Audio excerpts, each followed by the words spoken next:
welcome to No Apologies on Beck, where we are unafraid to speak the truth. I am your host, Rick Becker.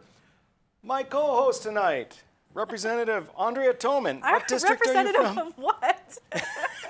So, Andrea, thank you. Andrea is one of the co-hosts of Ladies of Another View, which airs on this channel at what, 4:30? 4:30. 4:30, so you can watch her there.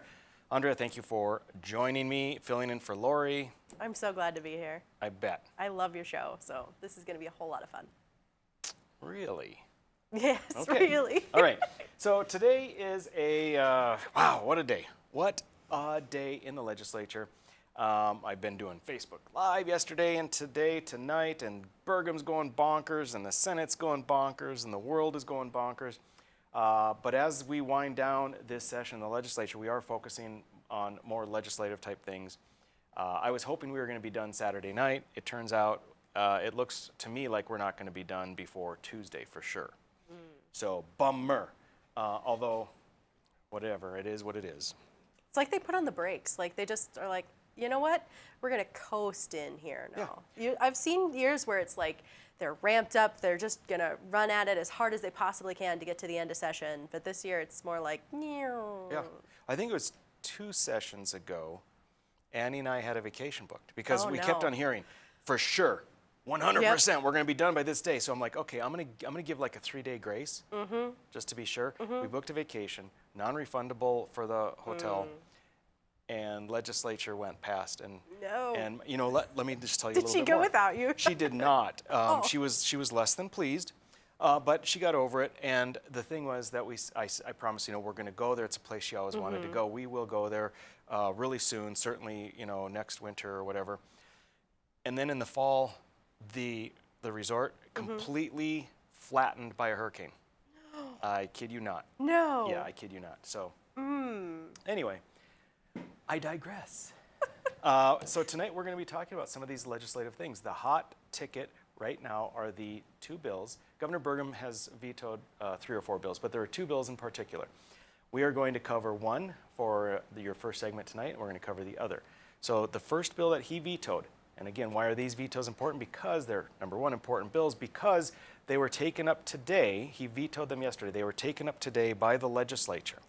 Because when the governor vetoes a bill, the legislature has the option, if they want, if leadership wants, etc., to take it up and try and pass it with 2/3 vote. If it's a 2/3 vote, then that overrides the governor's veto. There's no more veto. It actually will become law. Anything less than 2/3, doesn't matter if it's a majority, governor's veto stands. It will not become law. So, first up, HB 1298. You're familiar with that bill? Yeah. This is the short phrase would be the transgender bill. Right. And well, or the women and girls in sports bill. You're right, because that is the focus. You're absolutely right. You've got the, you know, the acumen to have the optics of this situation. I mean, somebody's got to name it. Why shouldn't it be us? Right. Exactly. So I've got a graphic of this bill 1298, and in short, you don't have to read all that, folks. But it's what it does. It says that if you were born a boy, then you must play in boy sports. You're not allowed to play in girl sports, even if you identify as a girl. But they could still play in co-ed sports. They can play in co-ed sports. And conversely, though, if someone who's born a girl identifies as a boy, they can still play in girl sports. Or, I mean, they are allowed to play in boy sports, I should say. They're able to cross the line. Right. And something about if there isn't a girls' team or something like that. Right, and if there is no girls' team, then et cetera, yeah. So then the reason for that is because for people that aren't crazy leftists, they recognize that there are differences between people and there are differences between gender. And on average, you could probably beat me up, but on average, someone who's not as weak and febrile as I am, on average, a man is physically faster and stronger than a woman, which is why we have a WNBA and an NBA, et cetera, et cetera, et cetera, a million examples. So when someone is born a male, they have the physical stature of a male. They have a comparative advantage over a female for activities that involve strength, speed, and so forth. So what we're trying to do in this bill is to make it so that someone who has changed their identity as a gender but has the physical advantage of a male can't go over and kick butt in the female sport. What are your thoughts on that? I mean, it makes absolute sense. Why would you have guys competing in girls' sports? I think that, what's her name? Tulsi Gabbard, she gave an excellent presentation. She posted all over social media about this particular issue because they're taking up at the national level too. And it's not fair for girls and for women to have to compete against men. There's a reason we have these women's divisions so that we can compete, we can participate in these sports. If it weren't for women's divisions, most women wouldn't play because we want to win. We want to be able to win and have a fair chance. And it's not fair to have them competing in any of these sports against people who are not also women. Yeah. And if someone's going to argue that there isn't, that we're equal, then let's get rid of all of the women's sports and just make it a single sport, and then women can compete. All of them. Yep. Yeah. So, and it's unfortunate, a lot of the people that are in favor of the veto, meaning they're opposed to the legislation, they in their view, or at least what they claim, is that this bill is all about hate and intolerance. No. And it's really not about that. Doug Larson and others gave a great speech on the floor this evening about how it's not about that our hearts go out to these kids, to transgender people. He did a great job. What it comes down to is they are in an unfortunate situation. Absolutely. I cannot imagine being a parent of a transgender child, because you know that their life is going to be so very difficult. And just to clarify, that difficulty comes very little from the intolerance or non-acceptance of other people. Right. It comes from what's going on inside their heart. I mean, Oh, yeah. there's a reason for an extraordinarily high suicide rate. Yeah. And there's a reason that suicide rate does not go down, or at least not substantially go down, after transsexual surgery. Right. So they're in turmoil. My heart goes out to them. But we can't abandon everything for a concern like that when we have the entirety of the rest of the population, and how we know that there are two genders, there are girl sports, and we should not treat them unfairly. That's the way I'm looking at it. Exactly. So tonight there was, as I mentioned, the vote came up in the legislature to override the governor's veto. The House overrode it. We got the 2/3 in the House. Yep. That was this afternoon. So from that point, then it went to the Senate. And the Senate took it up at 5 o'clock tonight. They did not get the 2/3. And they didn't come overly close. And that was kind of expected. I would have been shocked. So now there is no bill, if we want to phrase it in the styling of saying there is no bill now protecting female sports. Right. Thanks to Governor Burgum.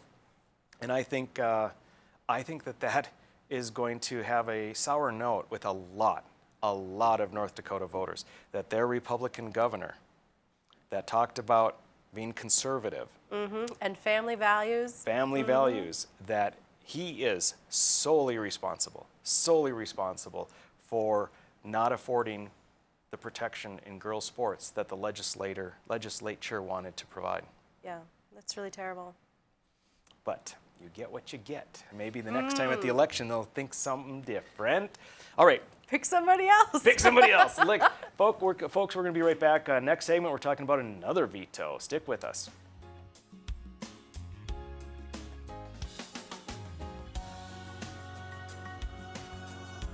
When you can't find answers to your recurring health challenges, it can feel like your health and your future are being held hostage. The Wellness Way is a network of health restoration clinics that think and act differently to solve the health challenges others can't. Here, we disrupt the standard approach to care through a combination of testing, individual plans, and one-on-one guidance, putting your health and your future where they belong, in your own hands. 40 years ago, Aero Service Team started with one truck and lots of hard work. Times may have changed, but the hard work that we put in to get your lives back in order after fire, water, and disaster hasn't. Over the years, we've seen so many families lose their belongings due to water and fire damage. Restoring homes back to the original state has made every hour of hard work well worth it. Thank you for trusting our family with yours. When disaster strikes, you only have to make one call. Aero Service Team does it all. It's every American's right to bear arms. At Mandan Sporting Goods, we're here to help you support your Second Amendment rights, which reads, a well-regulated militia being necessary to the security of a free state, the right of the people to keep and bear arms shall not be infringed. Whether you're looking for a pistol for personal defense or collector gun, we have the staff to help you. We also have the area's largest inventory of ammo and reloading supplies. Mandan Sporting Goods, the area's local gun and ammo specialists. 40 years ago, Aero Service Team started with one truck and lots of hard work. Times may have changed, but the hard work that we put in to get your lives back in order after fire, water, and disaster hasn't. Over the years, we've seen so many families lose their belongings due to water and fire damage. Restoring homes back to the original state has made every hour of hard work well worth it. Thank you for trusting our family with yours. When disaster strikes, you only have to make one call. Aero Service Team does it all. Every great pizza has a secret. At New York To Go, that secret lies in our perfectly recreated New York water, the key ingredient to making our signature New York-style pizza. We also feature gyros, with the region's only gyro meat spit, plus Nathan's hot dogs, calzones, and our delicious jumbo buffalo wings. Try a 14-inch or our special giant 20-inch pizza tonight. You gotta know how to fold them if you want to hold them. New York To Go, we deliver for you. Hey Bucks fans, if you're planning an outing, birthday, or employee appreciation night, then bring your group out to the Buck Stop for a night of fast-paced, high-scoring football. Your group will receive discounted tickets, options for reserved seating, scoreboard messages, VIP services, swag, and a space to gather during the game. You can also participate in pre-game ceremonies, halftime entertainment, in-game contests, and more. Call 701-595-0771 or visit bismarckbucks.com/tickets. All GA is first come, first serve. We'll see you on the turf. Go Bucks!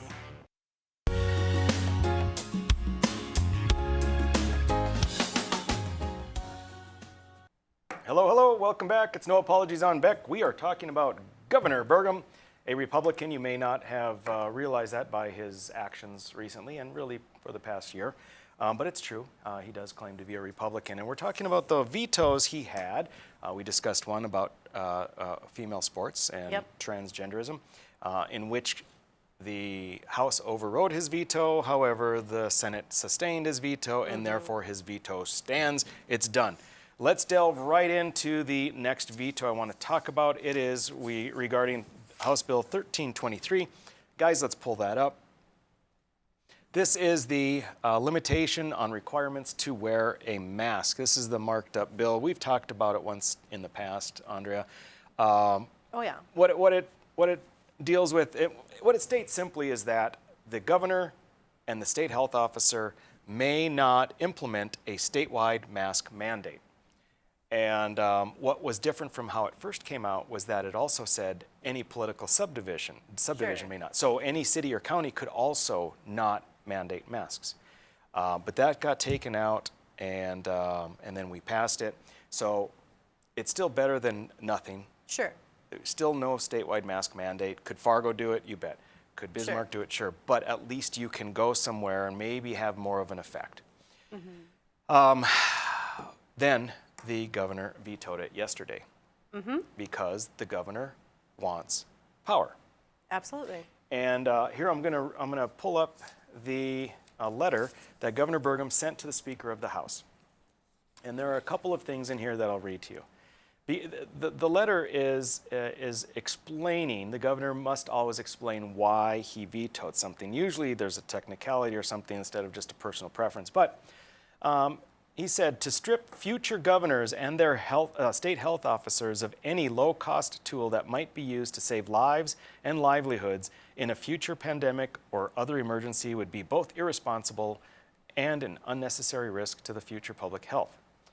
He goes on to say, North Dakota implemented the shortest statewide mask requirement in the country, lasting 65 days. And the last comment from his letter, he says, this bill removes a tool from the emergency toolkit that may be needed to help our state save lives.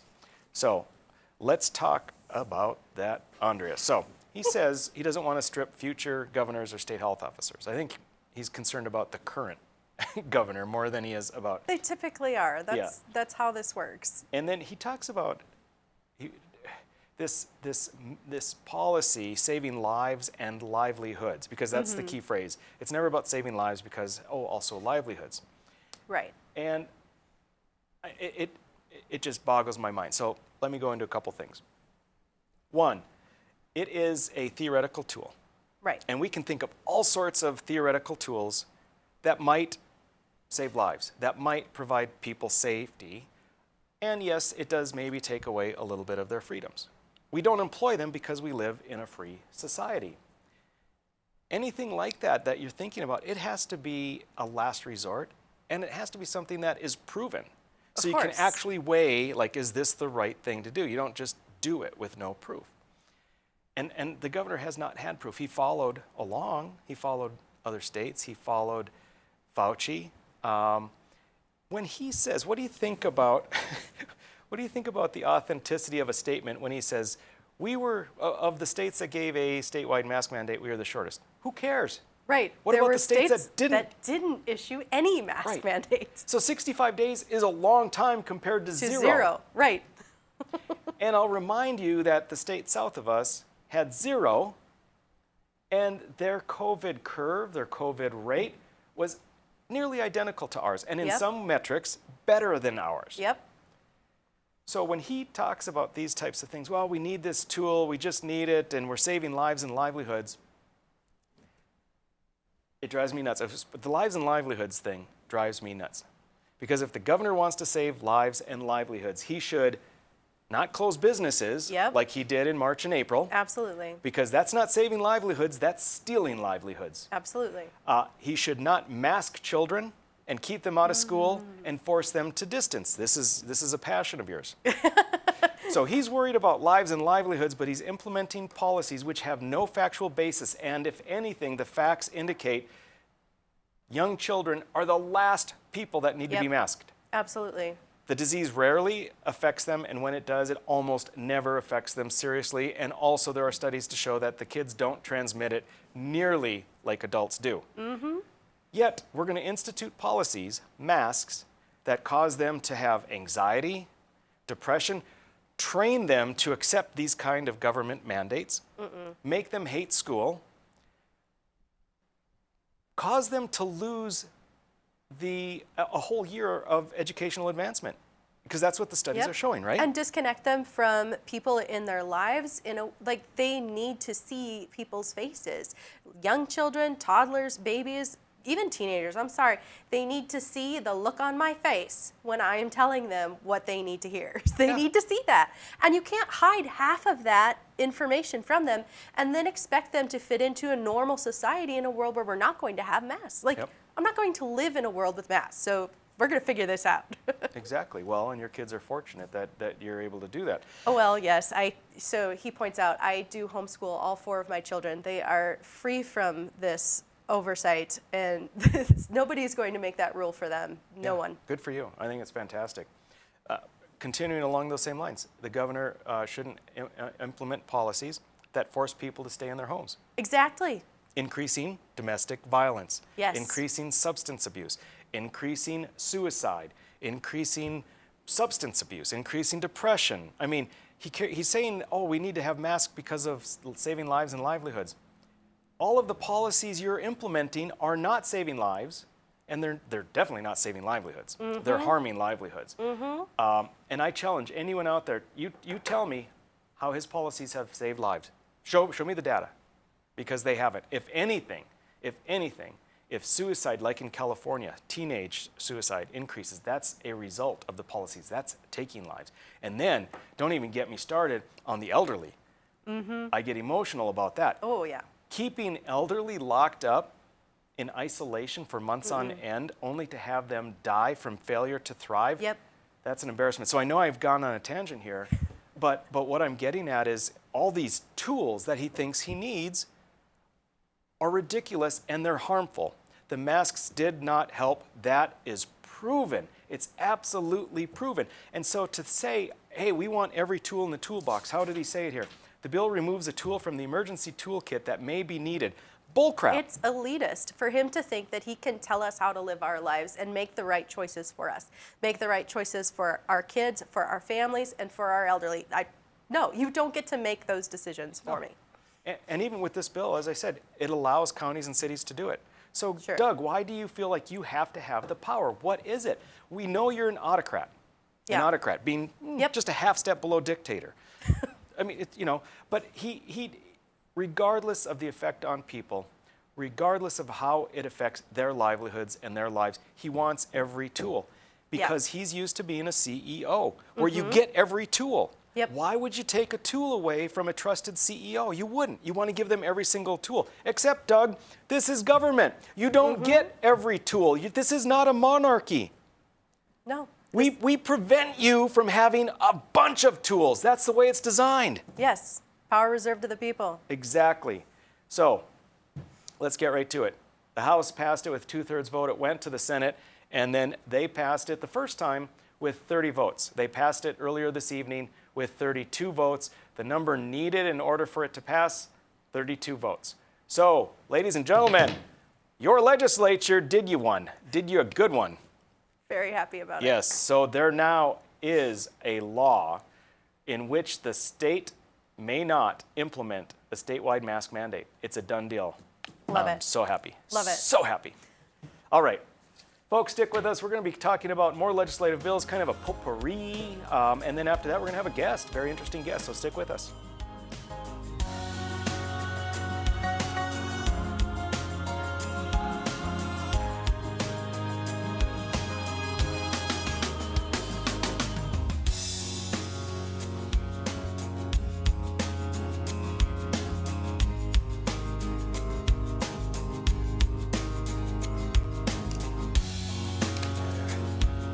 When you can't find answers to your recurring health challenges, it can feel like your health and your future are being held hostage. The Wellness Way is a network of health restoration clinics that think and act differently to solve the health challenges others can't. Here, we disrupt the standard approach to care through a combination of testing, individual plans, and one-on-one guidance, putting your health and your future where they belong, in your own hands. 40 years ago, Aero Service Team started with one truck and lots of hard work. Times may have changed, but the hard work that we put in to get your lives back in order after fire, water, and disaster hasn't. Over the years, we've seen so many families lose their belongings due to water and fire damage. Restoring homes back to the original state has made every hour of hard work well worth it. Thank you for trusting our family with yours. When disaster strikes, you only have to make one call. Aero Service Team does it all. Prairie Patriot Firearms and Training is the region's most complete gun and training center. 5-lane indoor range, a gun shop, and a certified training facility. Firearms training courses are offered daily for new, intermediate, and advanced shooters. If you're not comfortable in a classroom setting, Prairie Patriot offers one-on-one private lessons, from basic self-defense training to concealed weapons testing, along with a full line of guns, ammunition, holsters, and concealment clothing. Prairie Patriot, 3930 Memorial Highway, prairiepatriot.com. 40 years ago, Aero Service Team started with one truck and lots of hard work. Times may have changed, but the hard work that we put in to get your lives back in order after fire, water, and disaster hasn't. Over the years, we've seen so many families lose their belongings due to water and fire damage. Restoring homes back to the original state has made every hour of hard work well worth it. Thank you for trusting our family with yours. When disaster strikes, you only have to make one call. Aero Service Team does it all. Every great pizza has a secret. At New York To Go, that secret lies in our perfectly recreated New York water, the key ingredient to making our signature New York-style pizza. We also feature Heroes, with the region's only Hero meat spit, plus Nathan's hot dogs, calzones, and our delicious jumbo buffalo wings. Try a 14-inch or our special giant 20-inch pizza tonight. You gotta know how to fold them if you want to hold them. New York To Go, we deliver for you.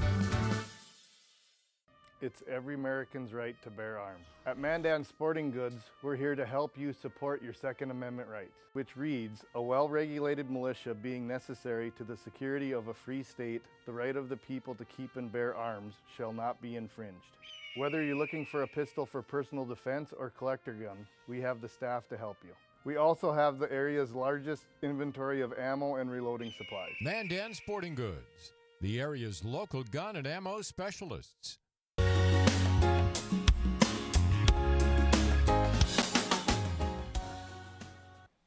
Hey, we're back. It's No Apologies on Beck, your after-hours oasis of sanity. I'm your host, Rick Becker. Our co-host tonight is Andrea Toman, not a representative. No, not yet. You represent the people. There you go. Okay, so we've got a little bit more for the legislature, and we're going to talk about a few bills. I've got a potpourri, Yeah, okay. a veritable cornucopia of legislation. And so I thought what I'd do is kind of just throw out a couple bills and you give me your thoughts. We can talk about them briefly. The first one, let's pop it up, guys. I thought this was good. Apparently, I was one of the very few that did. So this is a bill I had that if any action from government closed businesses down or shut their hours down, limited their hours, what have you, then if it was done on the state level, the governor would not get a salary. And the state agency, the manager, the director, whatever of the state agency would also not get their salary. And the legislators would not get their salaries. If it was from a county or city, then the mayor or whatever, the city commission, the county commission, would not get their salary. So it's a unique mechanism by which you designed to keep them from abusing people. Yeah, and the problem is, I got told, hey, this is not, you shouldn't be, it's not personal about the governor. You shouldn't be. I'm like, the governor doesn't care about his salary. This is, how can this be? It is definitely not a personal attack on Doug. No. Does he even take one? He donates it, right? I said, like listen, to my fellow legislators, I'm saying, this is actually to us. Yeah. Because if we don't get our salary, maybe we're going to be more likely to want to come in and stop the state of emergency. And I thought it was brilliant, but it didn't. It failed in the House, 25 to 68. They didn't like the idea. I don't know. It's like I said, it's a very creative mechanism, and you know how I feel about politicians when they start to get too creative. So you're saying I went too far outside the box? I'm saying that this would have been a whole new tool you would have been putting in their toolkit. It would have been a little explosive device in their toolkit. There you go. All right, next we're going to look at 1386. There is a theme here. We're looking at COVID-related stuff. So 1386 was a little old bill here that, where is it at here? Oh, this said specifically that you could not limit hours in any way. You couldn't limit hours of operation. So this took a different approach. Now, what I had done the first time in this bill, and when it was up there, you saw there was a big gray box, and that means, and there was a lot of red lines. Essentially, we completely changed it. When I put it in, I was going kind of along the lines of constitutionality of it, saying that you don't have the right to close some businesses unless you're going to close all businesses, know, and 14th Amendment, and I forget a couple other, but anyway, and then after I submitted, I realized, you know what, that's too hard of an argument to make. Because in Century Code, in a state of emergency, it says that the governor can lift regulations. Oh. That's what it says. Now, tell me what regulation the governor lifted by saying businesses have to shut down or bars have to shut down at 10. He didn't lift a regulation. What he did is he created his own. A new regulation. That's not allowed in law. He didn't follow the law. So my case was to the legislature, look, we don't even have to go at the constitutionality of it. This dude isn't following the law. It's clearly written. The problem is no one has legally challenged him on it. So he can do what he wants until the judicial branch says that he can't. So the way I presented it to the legislature is this changes almost nothing. I mean, it changes some of the words in the code, but it doesn't change the effect of the code if you follow the code. And that one passed in the House, and I really had good hopes for it, but it failed in the Senate, unfortunately. Yeah, big disappointment there. That would have been fabulous. Absolutely. Okay.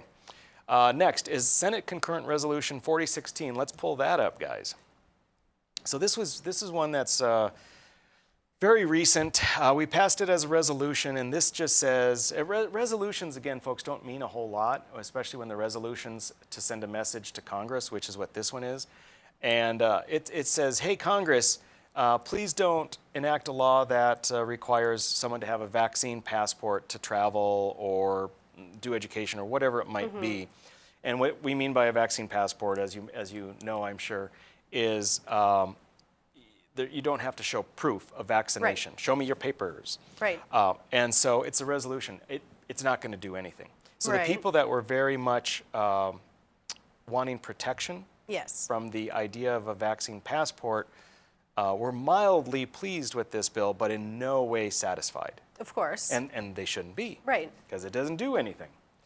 And so we subsequently had a bill which came on the floor the other day. I've spoken about it earlier, that it actually was a law, it would have been a law, that would have prohibited a vaccine passport.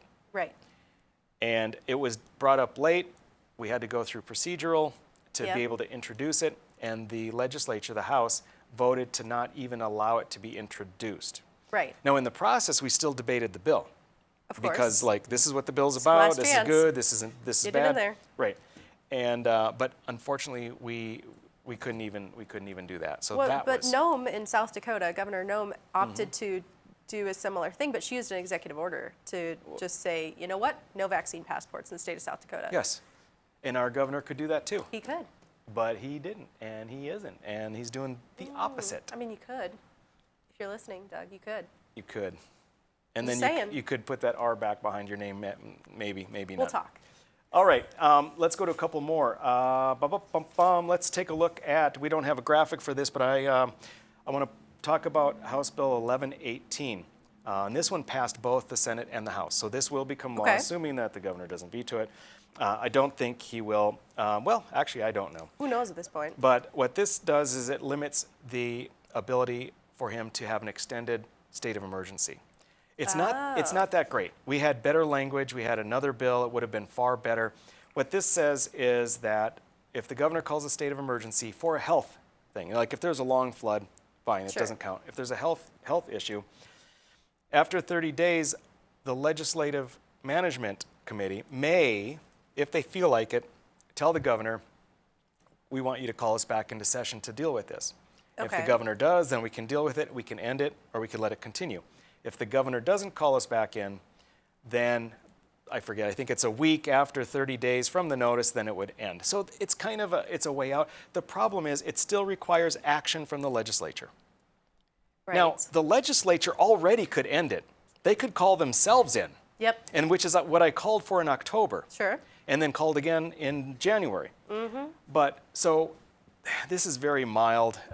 It's like a half step when we should have taken 10 steps. I'm looking forward to talking to Pat Heinert. Yes. Right after this. All right, Pat Heinert next, folks. Stick with us.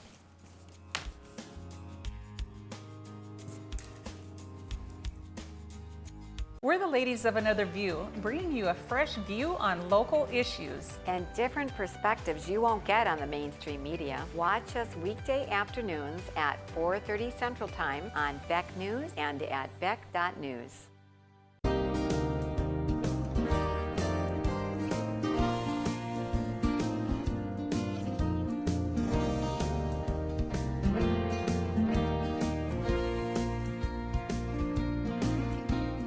When you're buying windows, make sure you're comparing apples to apples. Hi, I'm Jesse with the Window Source. We only sell you the best windows and doors for the best price. Call the Window Source. Just because you pay less doesn't mean you get less. If you don't know what's going on in education in this country, then you don't know what's going to happen in the future of this country. And it's important. I'm Dr. Duke. And I'm Katie. Watch the Dr. Duke Show weekdays at 4 p.m. Central Time on Beck TV. Every great pizza has a secret. At New York To Go, that secret lies in our perfectly recreated New York water, the key ingredient to making our signature New York style pizza. We also feature gyros with the region's only gyro meat spit, plus Nathan's hot dogs, calzones, and our delicious jumbo buffalo wings. Try a 14-inch or our special giant 20-inch pizza tonight. You gotta know how to pull them if you want to hold them. New York To Go, we deliver for you. It's every American's right to bear arms. At Mandan Sporting Goods, we're here to help you support your Second Amendment rights, which reads, a well-regulated militia being necessary to the security of a free state, the right of the people to keep and bear arms shall not be infringed. Whether you're looking for a pistol for personal defense or collector gun, we have the staff to help you. We also have the area's largest inventory of ammo and reloading supplies. Mandan Sporting Goods, the area's local gun and ammo specialists. Hello, I'm Mike Lindell, and as you know, my passion is to help each and every one of you get the best sleep of your life. That's why I created my new Giza Dreams bed sheets. I started by using the world's best cotton called Giza. It's only grown in a region between the Sahara Desert, the Mediterranean Sea, and the Nile River. It's ultra soft and breathable, but extremely durable. My Giza sheets also include full 21-inch wide pillowcases that will fit over any pillow and deep pocket sheets that will fit over any mattress. The first night you sleep on my sheets, you'll never want to sleep on anything else. Go to MyPillow.com or call the number on your screen right now to get your very own MyPillow Giza Dream Sheets. Giza Dream Sheets are available in a variety of colors. Use your promo code, and for a limited time, when you buy one set of sheets, you'll get another set absolutely free. For the best night's sleep in the whole wide world, visit MyPillow.com.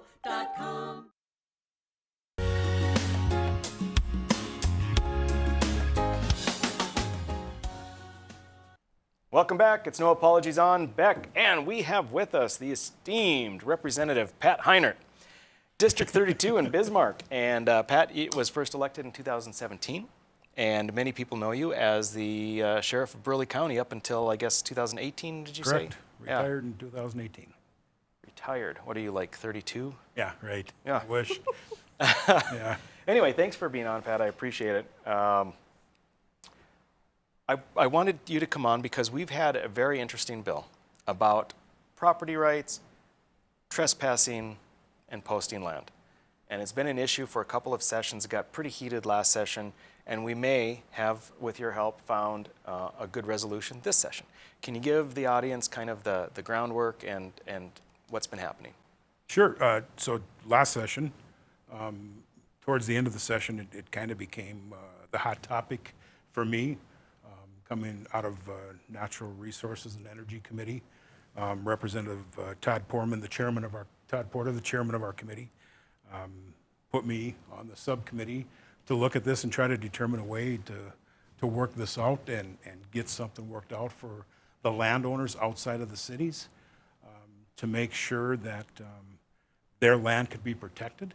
There was a big issue on actually posting the land and how it could be posted. There was some talk about electronic posting, but we really didn't have anything put together for electronic posting at that time. So what we did do is we ultimately passed out a bill that allowed the people who own land out in the county to work on a pilot project of 3 counties in different areas of the state with Game and Fish, and develop a posting that you could look on your phone and see if they had their land posted, where their land was, and those kind of things. How'd the study go? I think it went pretty well. I mean, they came back this year with some good results, and they wanted to expand it again further, but they also wanted to work now on the trespassing side of it and additional language on the posting side. So this year, then there was a subcommittee put together over the interim committee, over the interim. They did some fantastic language work on, headed up by Senator Eberly, to put some language together on what can and can't be posted, how it can and can't be posted outside of a city, and that came out pretty good. But they separated off the trespassing for hunters and fishermen from every other person in the world that comes on their land. And that's where I kind of got into in the middle again of this year, is my background in law enforcement just told me that you can't have 2 different charges for the same event on the same property. So I had a real issue with that, so I got my nose stuck into it pretty deep, and got myself on a special committee again, appointed by Representative Porter once more. So I got in the middle of it. We did some conferences with the Senate. The Senate had changed the bill. We had changed the bill in the House, coming out to Class B misdemeanor for if you didn't have a hunting license, and then the $250 non-criminal offense if you had a hunting license or a fishing license, which wasn't really good, but it was better than what we had before, was a Class A misdemeanor for not having the license. So I had some issues with that. So Anyhow, we got it back. We passed it out with the Class B misdemeanor, which I thought was good. Class A misdemeanor for a second offense within 2 years.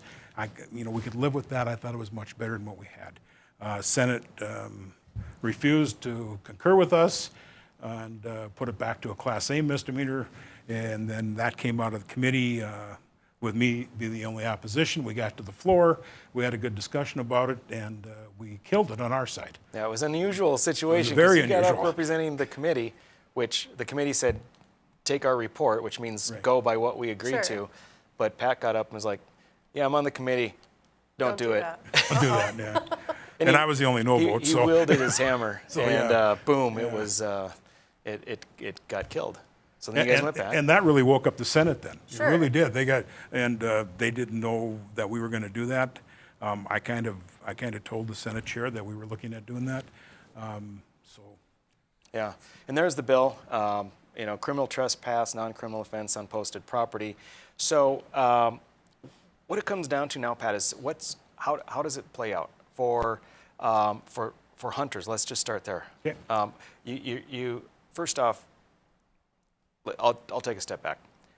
Having hunted in North Dakota all my life, I was accustomed to, you drive the old back roads, you see some pheasant or grouse back in the day, and you hop out and shoot them. However, having a political philosophy that is intense on property rights, I understood, and it was this weird kind of feeling like, wow, I feel like I'm taking away this sort of romanticized version of how I grew up, but I'm respecting property rights. So that was kind of, in my mind, what a lot of the argument was back then. So a hunter now, what's the scoop? Does the land need to be posted? So what we ultimately passed, after agreement with the Senate this week, we passed it out. If you're on somebody's property without permission, you're still violating trespassing. If you have a hunting license or a fishing license and you're in the act of hunting or fishing, you have to be so you gotta have your gun with you or your fishing stuff with you, and you have to be trying to at least hunt, I guess. Not geocaching or Right, hiking. right, yeah. Then it's going to be a $250 non-criminal fine. Yeah, is what the agreement is, and that's going to happen continuously. That's the only thing. But if you're an average everyday citizen, you don't hunt, but you like to go out and pick Juneberries, or you like to go out and take photograph of wildlife, and you jump on that same person's property, which again is still illegal. Now, when law enforcement responds to that, they have three choices. If you're just doing some minor things and the landowners, so just have them remove, they can just charge them with the $250 non-criminal fee, which same thing as the hunters.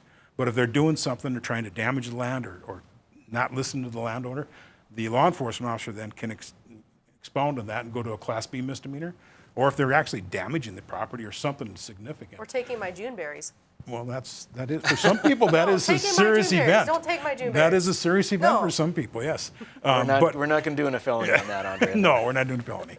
But then it could go into a Class A misdemeanor, depending on what's going on out there. Okay. So it gives the law enforcement officer in the field some discretion, and it gives the state's attorney on Monday morning or Tuesday morning, when they read reports, some more discretion that we didn't have in the past. And the criminal aspect of it is, or the offense aspect of it, I think is important to clarify, and it's certainly much better than what the Senate wanted. Bottom line, though, again, for hunters is that unless they are registered on some type of, if their land is posted, obviously, but if they're doing the online posting, if you want to call it that, that's fine. But other than that, you do have to go up and get permission now, right? You still are supposed to seek permission. That's that's still the best way to get along with a landowner. And, it is. And I mean, most hunters know that. Yeah. And they know that if they just stop and say hi and ask permission, most of the landowners out there are going to let them go on their land. That's true. And it's easier now. Again, back in my day, there's a lot of times you're like, I wouldn't have a clue where to go to ask permission. Not a clue. Sure. But now with digital access, obviously, it's much, much easier. Don't have to crack open the township books and see if you can look them up. Well, you don't have to do that, but you still can. Oh, okay. I mean, you still can if you like the old-fashioned way. But yeah, but no, the new electronic posting, and then you got the landowner's name on the electronic posting and probably a phone number to call. Yeah. That's good. So it makes it really easy. Good. It's a good program. I think it's going to work out really well for the state. Yeah, that's fantastic. I think you did a good job. Thank you. So, well, I enjoy working with you. I'm still trying to figure you out. I think there's more to Representative Heinert than meets the eye, but I do definitely enjoy working with you. Yeah. It is fun. I mean, when you're in the legislature, there's so much pressure, I feel, at times, that if we don't have a little fun in the middle of these things, we'd crack. Yeah. You know? Well, yeah, maybe it's just because I'm sitting closer to you, but you have a lot of fun. I do. Yeah, and it's kind of catchy. I try to do have fun. I try to All enjoy right, my life. Pat, thanks again for being with us. Folks, we are going to be back for one more segment. It's brain food, but it's good, good, good. Stick with us.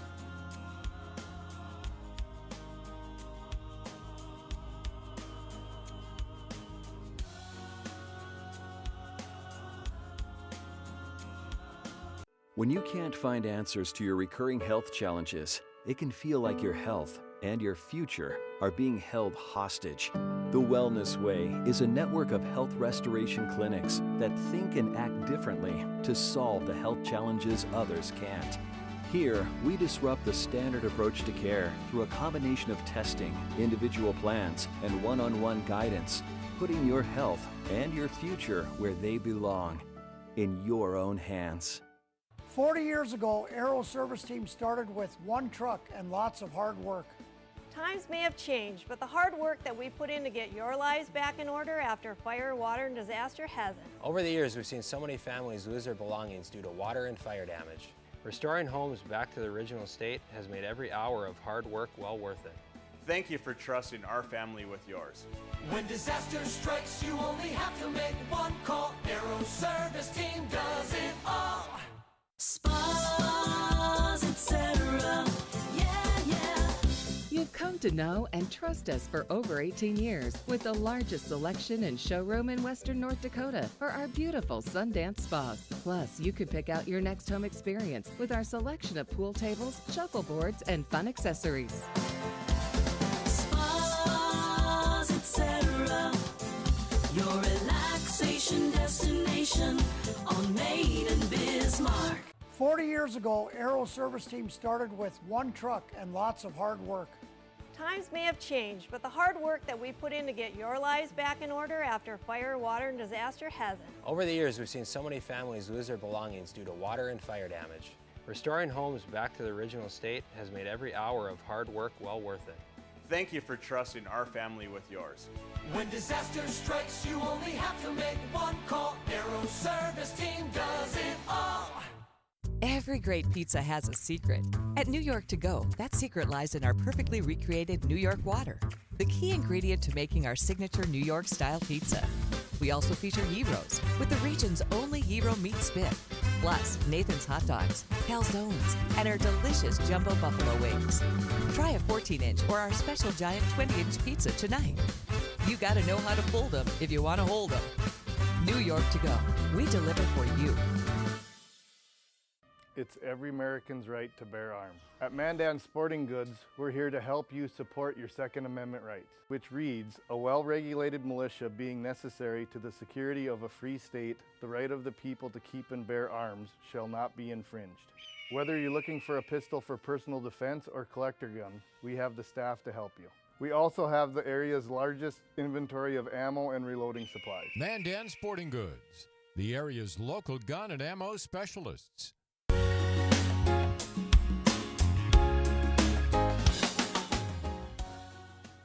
Brain food. It's no apologies on Beck. Hey, folks, you made it. It is segment 5, and it's going to be interesting. It is going to be Andrea, very interesting. first time brain food with someone other.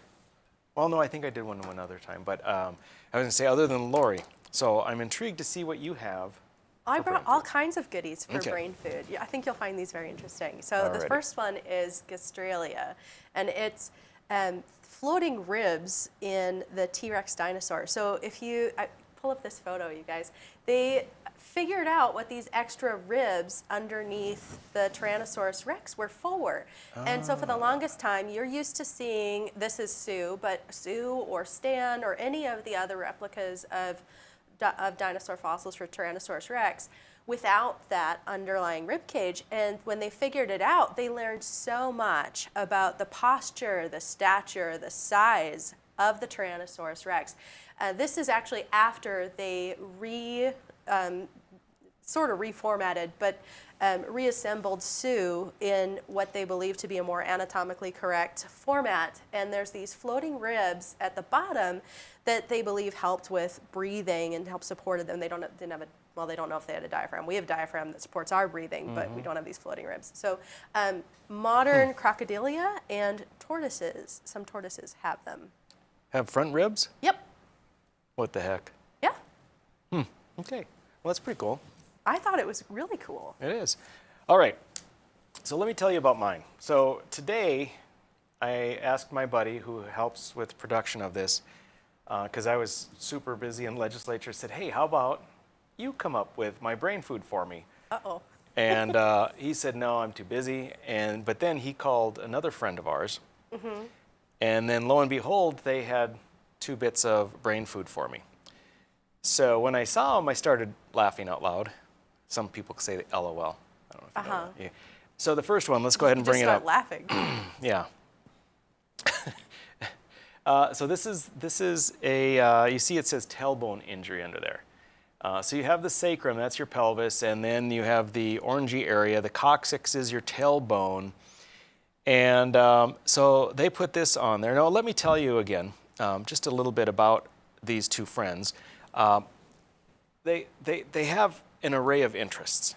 And so when I asked him/them to do something, I thought they're going to come up with really good stuff. Sure. They're very well read, intellectual guys, all sorts of interests.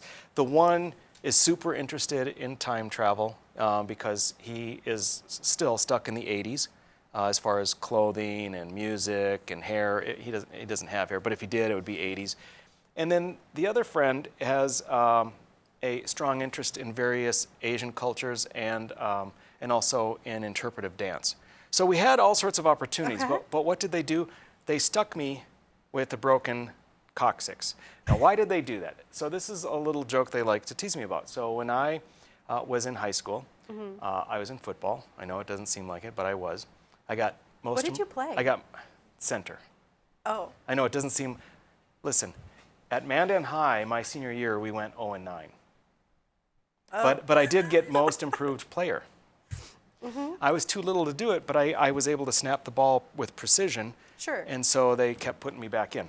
But the thing is, I went to tackle someone during a practice, and my butt plate, with in the girdle, slipped to the side, and then someone else was trying to tackle behind me, and their knee shoved into my tailbone and snapped my tailbone forward. Ow. And so yeah, it was. And so I had to get a donut pillow and carry it around to all my classes in high school and sit on a donut pillow. If you look in my yearbook, and you young people don't know what that is, I'm not going to explain it to you. You have a supercomputer in your damn hand, look it up. In my yearbook, with all sorts of very, very deep, meaningful little writings, there's a lot of, hey man, hope your ass gets better, yada, yada, yada. So that's all over. That's my broken coccyx. Yeah, I can see where that would lead to some trauma. Now, if you were a proctologist, you would be able to actually palpate that tailbone is snapped forward. But I don't even want to go there. Yeah. Okay, well, me neither. The next one I have is a measly 3 miles per hour. You're not going to believe this, I don't think. 3 miles per hour. Yes, 3 miles per hour because, so they rearranged these dinosaurs, right? So they figured out how to fit together Stan and Sue and Trix and all these other dinosaurs that they found for Tyrannosaurus rex, all these examples. And in doing so, they learned so much about their biomechanics. And they discovered, there's a recent study, that using the tail structure of the dinosaur and the ligaments and everything that connects, and looking at the frequency at which it would move, and then they were able to estimate the walking speed, the natural walking speed, yes, or the preferred walking speed for a Tyrannosaurus rex at 3 miles per hour, which is roughly the same as a human walking speed, which is like 3.1 or something like that. So you would be able to keep up if you had your Tyrannosaurus on a leash. Very interesting. Okay, next one. This is pictures I took earlier tonight of my abdomen. Okay. And this is not. Okay. So anyway, oh look, it looks like the same guy because of where the Maybe not. It I'm looking at the probably is. veins, the hair pattern. So anyway, so you see in the picture on the left, the guy has an umbilical hernia. Umbilical means belly button. He has a hernia, which means there's like a little hole in your muscle layer that allows your guts to stick out of it. And why did they bring that up? Well, because I have one. I've had one my whole life. Back in the 80s, David Letterman, again, for you young folks, you don't know what it is, use your supercomputer. David Letterman had Stupid Human Tricks. And I thought very strongly about going on his show and doing my trick, because what I can do is make my belly button go boom, boom, boom, boom, boom, boom, in, out, in, out, in, out, in, No, out. that's weird. And that would be a good human trick. So yeah, so that's my other little special history. Interestingly, another college party trick. You know, I do a lot of tummy tucks, and the ladies that come in for tummy tucks almost always have had children, and I don't even know that maybe 10% have belly button hernias. Most of the time they don't even know it because it's not bothersome. But I have to fix it at the time because I'm making their tummy so tight. If I didn't, it would really push through. So it's a very, very common thing. It's rarely symptomatic. It doesn't cause problems, except you might be self-conscious on the beach, which I've grown accustomed to it, so it's okay. Same. I'm definitely not self-conscious on the beach. You have an Audi? No. Oh, you're just not self-conscious on the beach. I was going to give you the knucks. Hey, we're Audi twins. No. All right. So, folks, what we learned here is I will not let my friends pick brain food any longer. Smart decision. Yeah. So anyway, I hope you enjoyed the show. What can I say about Doug Burgum that you don't already know? Nothing. We will be back tomorrow with a really interesting show. We've got, well, I'm just going to keep it a surprise for now. You're going to have to watch tomorrow night. Stick with us. Next on Beck is No Filter with Debbie.